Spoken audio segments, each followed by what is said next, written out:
আমার স্নেহের ছাত্রছাত্রীরা, আমি তোমাদের সুবল স্যার। আমি অনেক দিন তোমাদের কোনো ভিডিও ইউটিউবে আপলোড করতে পারিনি, কারণ সময়ের অভাব। তো আজকে তোমাদের ক্লাস 9 ফিজিক্যাল সায়েন্সের ফার্স্ট সামেটিভ ইভ্যালুয়েশনস তার কিছু প্রশ্ন আলোচনা করছি। দেখো, প্রথমে এমসিকিউ প্রশ্ন। দেখো, প্রথম প্রশ্ন হচ্ছে, নিউট্রন আবিষ্কার করেন থমসন, রাদারফোর্ড, স্যাডউইক, গোল্ডস্টাইন। উত্তর হবে স্যাডউইক। বিজ্ঞানী স্যাডউইক নিউট্রন কণা আবিষ্কার করেন। তারপর নেক্সট, যে রাশির মাত্রা সংকেত চাপের মাত্রা সংকেতের সমতুল্য সেটি হলো কার্য, বলের ঘাত, পীড়ন, আপেক্ষিক তাপ। তো তোমরা জানো চাপ মানে বল বাই ক্ষেত্রফল, আবার স্থিতিস্থাপকতা চ্যাপ্টারে পড়েছো পীড়ন মানেও বল বাই ক্ষেত্রফল, অর্থাৎ চাপ আর পীড়ন উভয়েরই মাত্রা সংকেত একই, অর্থাৎ উত্তর হবে পীড়ন। নেক্সট, দৈর্ঘ্য মাপার এককটি হলো লিপ ইয়ার, সৌরদিন, আলোকবর্ষ, ওহম। উত্তর হবে আলোকবর্ষ, কারণ তোমরা জানো শূন্য মাধ্যমে আলো 3 × 10⁸ মিটার পার সেকেন্ড বেগে 1 বছর সময়ে যে দূরত্ব যায় তাকে 1 আলোকবর্ষ বলে। মানে আলোকবর্ষ কিছুটা দূরত্ব, অর্থাৎ উত্তর হবে আলোকবর্ষ। নেক্সট, সাধারণ স্কেলের সাহায্যে প্রদত্ত কোন দৈর্ঘ্যটি মাপা সম্ভব নয়। তার মানে এরকম দেখো, কতগুলো দৈর্ঘ্য দিয়েছে। একটা হচ্ছে 4 এ হচ্ছে 4.5 সেমি, বি হচ্ছে 7.2 সেমি, সি হচ্ছে 12.77 সেমি, আর ডি হচ্ছে 2.0 সেমি। তো তোমরা জানো যে সাধারণ স্কেলে সব থেকে ক্ষুদ্রতম ঘরের মান হয় 1 মিলিমিটার বা 0.1 সেন্টিমিটার, যেটাকে আমরা সাধারণ স্কেলের লঘিষ্ঠ ধ্রুবক বলি। তাহলে 4.5 মাপা যাবে, 7.2 মাপা যাবে, কিন্তু 12.77 মাপা যাবে না। 12.7 পর্যন্ত মাপা যাবে, 12.7-এর পরের একটা সংখ্যা যেটা 7, সেটা মাপা যাবে না। অর্থাৎ 12.7 সেন্টিমিটার সাধারণ স্কেলে মাপা যাবে না, 2 সেন্টিমিটারে মাপা যাবে। ঠিক আছে, মানে 12.1, 12.2, 12.3, 12.4, 12.5, 12.6, 12.7, 12.8, 12.9, 12.10, মানে 13।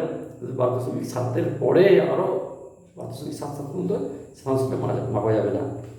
নেক্সট হচ্ছে, পরমাণুর এম কক্ষে সর্বাধিক ইলেকট্রন থাকতে পারে 2টি, 8টি, 18টি, 32টি। তো তোমরা জানো আমাদের যে পরমাণুর কক্ষপথগুলো কে এল এম এন, কে এল এম এন এইভাবে।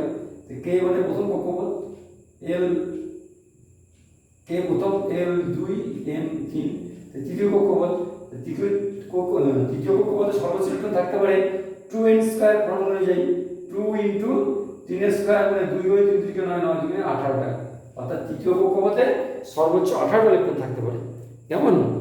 তারপর একটি পরমাণুর ভর সংখ্যা ও নিউটন সংখ্যা যথাক্রমে 27 ও 14, তাহলে B3+ আয়নে উপস্থিত ইলেকট্রন সংখ্যা হলো 13, 14, 27, 10। বুঝিয়ে দিচ্ছি, দেখো বি একটা পরমাণু, ঠিক আছে, তার পরমাণু ক্রমাঙ্ক আর ভর সংখ্যা দেওয়া আছে। ঠিক আছে, না পরমাণু ক্রমাঙ্ক নয়, ভর সংখ্যা নিউটন সংখ্যা দেওয়া আছে। ঠিক আছে, ভর সংখ্যা নিউটন সংখ্যা।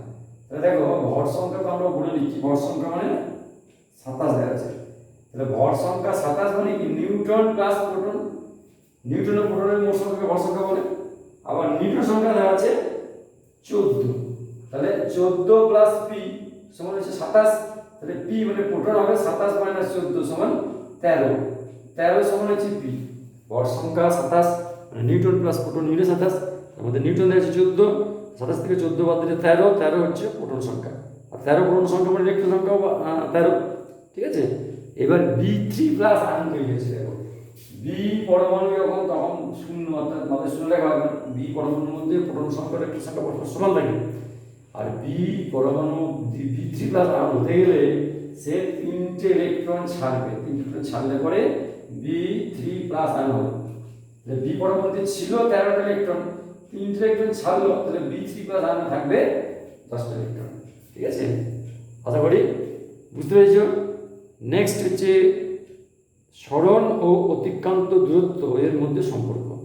মানে সরণ যদি এস হয়, সরণকে এস দিয়ে লিখলাম, আর অতিক্রান্ত দূরত্বকে ডি দিয়ে লিখলাম, তো তাদের মধ্যে সম্পর্ক কোনটা হবে? এ বি সি ডি করে 4টে আছে দেখো।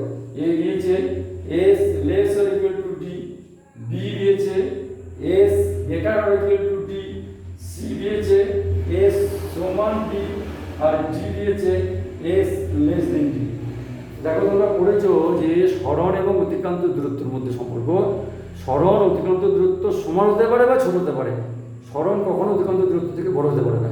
অর্থাৎ সরণ আর অতিক্রান্ত দূরত্বের মধ্যে সম্পর্ক হবে S less or equal to D, মানে উত্তর হবে এ। ঠিক আছে, নেক্সট হচ্ছে বলের অধীনে গতিশীল একটি বস্তুর উপর থেকে কোনো মুহূর্তে বল সরিয়ে নিলে বস্তুটি সমবেগে চলতে থাকবে, ত্বরণ সহ চলতে থাকবে, মন্য সহ চলতে থাকবে, না থেমে যাবে। তাহলে দেখো, বল যখন কাজ করে কোনো বস্তুর মধ্যে তখন তার বেগ বাড়বে, অর্থাৎ তার মধ্যে তখন কাজ করবে। আর বলের অধীনে কোনো গতিশীল বস্তু তার থেকে বলটা সরিয়ে নেওয়া হবে, মানে আর বল কাজ করছে না, তখন কিন্তু তার বেগ আর বাড়বে না বা কমবেও না। যে বেগে চলছিল বল সরিয়ে নেওয়ার আগে সেই বেগেই চলতে থাকবে। অর্থাৎ কোনো গতিশীল বস্তুর উপর থেকে যদি বলটা সরিয়ে নেওয়া হয় তাহলে সে সেই বেগেই চলতে থাকবে, অর্থাৎ সমবেগে চলতে থাকবে, বেগের মান বাড়বে না কমবে না। অর্থাৎ উত্তর হবে বস্তুটা সমবেগে চলতে থাকবে। ঠিক আছে।